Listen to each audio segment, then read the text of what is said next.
Well, shalom and welcome back. Thank you so much for joining me. You have come at a really good time. You've clicked on the right video, let me assure you. We are going through the Mesillat Yesharim by Moshe Chaim Luzzatto. This is one of the publications of the Path of the Just. It's translated as the Mesillat Yesharim. But we're not going to look at this book. We are, but we aren't. We are actually going to be looking at this particular volume here, which is entitled Or Avigdor Mesillat Yesharim, which is a new translation commentary by Rabbi Avigdor, who is a contemporary Jewish sage who lived right up until 2002, I believe, and he was very prominent in the Orthodox Jewish world in the area of Musar and Midot, that is the refining of a person's ethics and character, the general all-around behavior. And it was he pretty much spearheaded this movement. And in a nutshell, it's just telling you straight to the point without sugarcoating anything. And it's telling you how to act, how to think, how to speak. And it's the Torah that I really think a lot of us need to know, need to understand and learn and to bring on board, because you're going to have discussions about theological discussions that go on forever. Whether somebody believes in a Trinity or not, whether somebody believes that Mashiach is fully God or half God or part God or, semi-God or God on Tuesdays and human on Wednesdays. And at the end of the day, it doesn't matter. People say, well, I believe in the Messiah. I believe in Yeshua. I believe in Jesus. At the end of the day, it doesn't matter what you believe, what you say you believe, because that could mean absolutely anything. It just could, because there's so many different interpretations of who he is just in the Christian world alone. And then there's the different interpretations of who he is in the Messianic world, which is, kind of risen up sort of in the early 90s to today. So, at the end of the day, it comes down to, are you a good person? Do you do the right thing? Because if you are professing to believe in this guy, that by proxy sort of insinuates that you're kind of living a lifestyle with what he taught as being the principal thing. And if that's the case, certainly if you're a Messianic, then that's Torah. Orthodox Jews know this, and ironically, the Orthodox Jewish world, they have fear of heaven. They have they learn halakha, they learn musar, they learn shimrat halashon, clean speech, the laws of clean speech. And they're kind of looking better than any other demographic that professes to believe in the Messiah that they reject, that the Orthodox Jews reject. So it's a weird time. We're living in a weird time. And so with all this mess and all this chaos and with all the wars and with all the plagues and all the earthquakes and all the tsunamis and everything like that, you know what we're meant to be doing right now? Not scrolling through social media and seeing what the next horrific thing is. I mean, I think Trump's just gone on Joe Rogan, so that'll kind of break the internet, I guess. But this is more important, way more important than the podcast with Joe Rogan and President, or soon-to-be President Trump. We're headed for a storm, no matter how you look at it. And so people are wanting, okay, what am I going to do? How am I going to prepare in the best way for this storm? Just learn Torah. Best Torah to learn? The only Torah to learn is the Torah that pertains to you. What you need to get fixed, because I'm betting right now you're watching this video and you've got a few issues, you've got a few problems, you've got a few skeletons in the closet, and you want those wiped away, and you want them wiped away for good. Now, if you want to go beyond the canned scriptural understanding that if somebody embraces Jesus and then it's all washed away and then it's kind of like business as usual, go down that path, click on another video. There's plenty of videos that will sort you out. Otherwise, stick around and we're going to do some hard yards. And you are going to have your belief rooted in action rather than just in intellect. Because remember, as it says in the book of James, you believe that Hashem is Echad. Good for you. The Shadim, the demons, believe that and they tremble.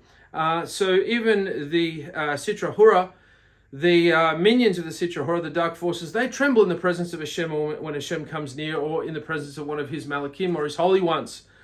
And we don't even do that. We just kind of treat them like they're our mates and we can do whatever we want and they'll be okay with it. No, the answer is no. Anyway, that's enough of my rambling, my introduction. Let's get into it. We're on page 180 of volume 2 of Rabbi Avigdor Miller's new translation and commentary of the Mesillat Yesharim, The Path of the Just. Let's get into it and go. Until now, we have spoken about the details of just one of the commandments. And just as we find details like these, there are certainly details found in every mitzvah. It would be worthwhile to speak about all the obligations in all their details as well. Now, the previous subject that they looked at, was propriety in business activities. You know, do you run a business? Do you run the business ethically? Do you practice proper business ethics? That's what it comes down to. In the Jewish world, the word for robbery is gezel, and so you want to rise above and have nothing left for the accuser to grab onto, and so you want to, even if it means something that you borrowed from somebody from a long time ago that you've still got, track them down and slot it. It's very easy to do now with Google. Find out where they're living and post that item back to them, so you don't want to have any ill-gotten gains in your hands. And so the Mesillat Yesharim goes on to the next topic, as I said, which is immorality. It says, however, I will only mention these things in which most people slip up. And of course, one of these things is going to be immorality, isn't it? I will speak now about the crimes of immorality, which are also among the very serious sins. They are secondary in the degree of severity to robbery. Oh, hang on. Red flag right there. You're probably thinking, hang on, I thought robbery was sort of second fiddle to immorality. I thought immorality was kind of way up there and robbery was down here. No, in actual fact, robbery is up here and immorality is down there. Why is that? Well, one reason is that any sin, most sins that you commit, can come under the guise of robbery. If you commit an act of murder, you're robbing that person of their life. Or if you ruin their reputation, you murder their reputation, you are robbing that person of a livelihood because maybe that bit of slander has caused them to be sacked or make them ineligible for a job that they want to go for because the people in interview have heard all the terrible things you've been saying about them. So you've, in a sense, robbed them. Not respecting your parents robs your parents and robs you of a harmonious relationship, and down the track may rob you of an inheritance as well. Coveting, if you covet, that's wanting something that isn't yours, robbery. If you lie, you allow an outcome to occur that shouldn't have occurred because you've lied, and therefore you've robbed somebody of some other outcome that should have occurred. Everything can come under robbery. I hope you're getting what I'm saying here. We will speak now about the crimes of immorality, which are also among the very serious sins. They are secondary in the degree of severity to robbery, as we just said, and as our sages of blessed memory said, most people stumble in money matters and a minority stumble in immorality. So you're going, hang on, I'm sure immorality is way more prevalent than stumbling in money matters.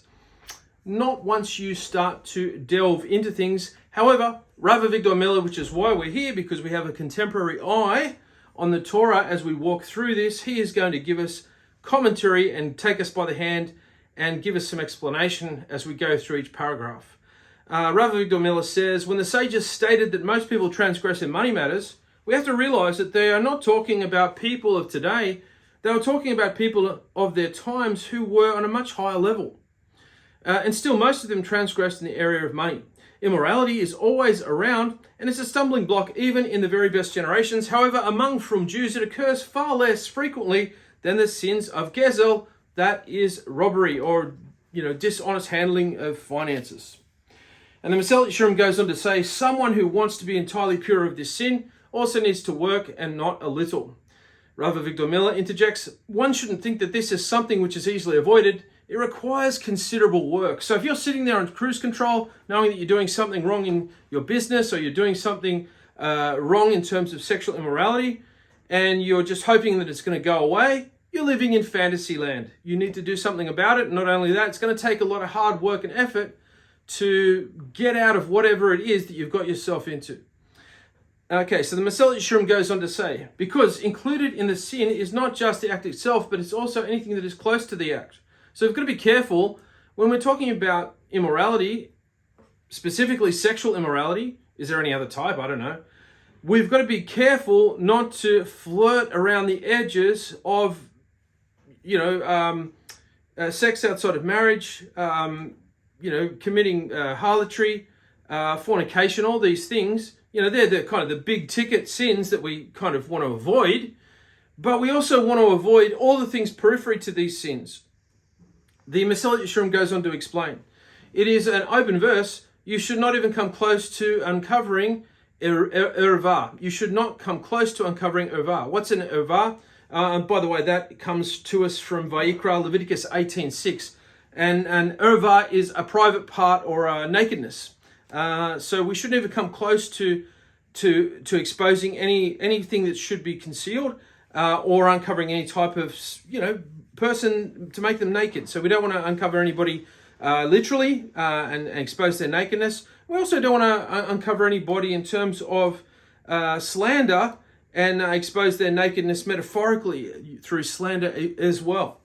And the sages of blessed memory said, according to Tractate Shemot Rabbah 16:2, Hashem said, do not say, since I am forbidden to having relations with the woman, I will take hold of her and there is no sin, or I will embrace her and there is no sin, or I might kiss her and there is no sin. Hashem says, just like a Nazir, that is somebody who takes a Nazirite vow, who made a vow not to drink wine, is forbidden from eating even fresh grapes or dry grapes, or anything in which grapes were soaked, and anything similar, even though it is not wine, so to a woman that is not your wife, it is forbidden to touch her at all, and anyone who touches a woman that is not his wife brings death upon himself. Okay, so a lot of guys that are married or engaged, they still like to think they're kind of, Jack the Lad. They're kind of, they've got sort of the gift with chatting up the ladies.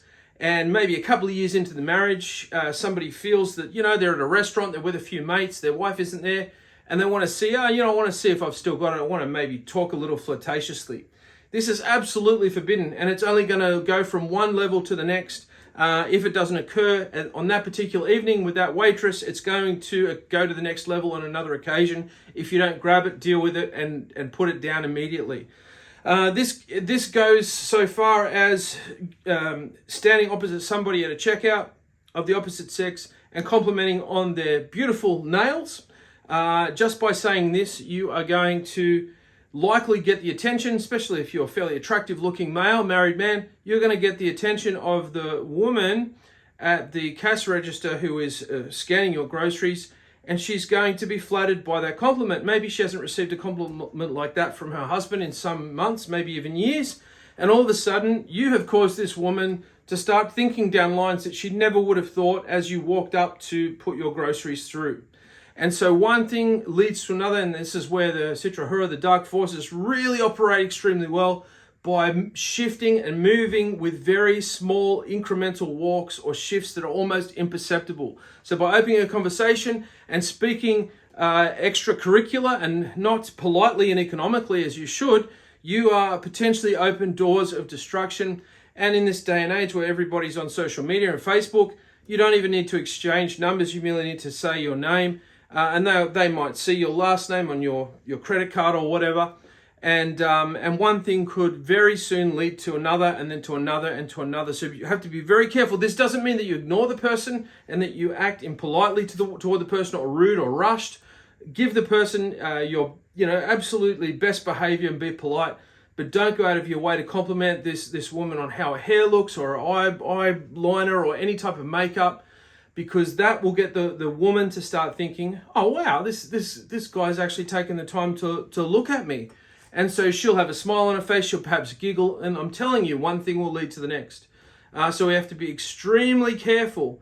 Those of you that are finding yourself in a religious setting, there was an occasion which I've shared before where I was talking to a particularly attractive lady at a congregation, and we were talking about Torah matters. And about halfway through the conversation, I paused and I looked around behind me a little bit. I just shot a glance, and I could see a lady in particular, not too far away from me, sort of glaring at me, or looking at, had a concerned look on her face with a bunch of other people, and they're all looking at me, and I realized that my voice had become raised in the conversation, and I was acting in a particularly animated way, like I was really enthusiastic, with having this conversation.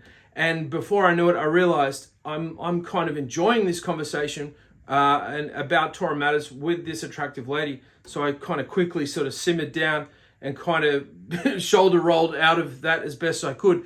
But even in sort of a religious environment, you've got to be very careful. Men, you might be talking about a kosher subject, but the way you're talking about it, or the way you're kind of portraying yourself as you're speaking about the subject, you're doing it so that the person may feel an endearment towards you. And so you have to be extremely, extremely careful that even in subtle ways, you don't give into giving the dark forces any type of credibility of accusation against you, because all these things are the preliminary things that potentially lead into much more, much more extreme acts. So we have to be very careful. You don't want to touch anybody. You don't want to, like most people when they go to a family gathering, they're hugging people and kissing people, and that that's your auntie or something like that.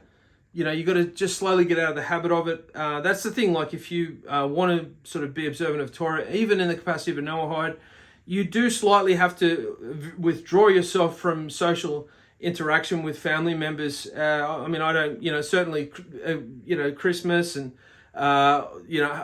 Easter gatherings or something like that. These things kind of fall by the wayside, and that's not too difficult. But even, any other type of sort of social gathering, maybe if it's a funeral, you can't really avoid funerals. It's a bit awkward. People come up to give you a kiss or a hug, and you kind of go, oh, it's okay. What do you do in that moment to not make the person feel embarrassed? Like they go, oh, okay, what's wrong? Do I smell or something like that? And you've been hugging and kissing me for years. And so it's a very difficult one. And this is why it's so important. If somebody wants to fully convert, they have to just remove themselves from their former life pretty much, and set up residence within an ultra-Orthodox community that will do everything they can to help you, so that you're not finding yourself in compromising situations. I think I've pretty much discussed everything with regards to that. The next topic is the model of the Nazir. The model of the Nazir. So we're going to be looking at how somebody who takes a Nazirite vow, how we can actually learn from the laws that are laid down in the Nazirite vow in the Torah, how they're actually applicable across the board with a lot of things that we should observe, in particular the area of maintaining sexual propriety. And I think we'll look at that in another video. Let's keep these short and keep these coming. Thank you so much for joining me. Bye for now.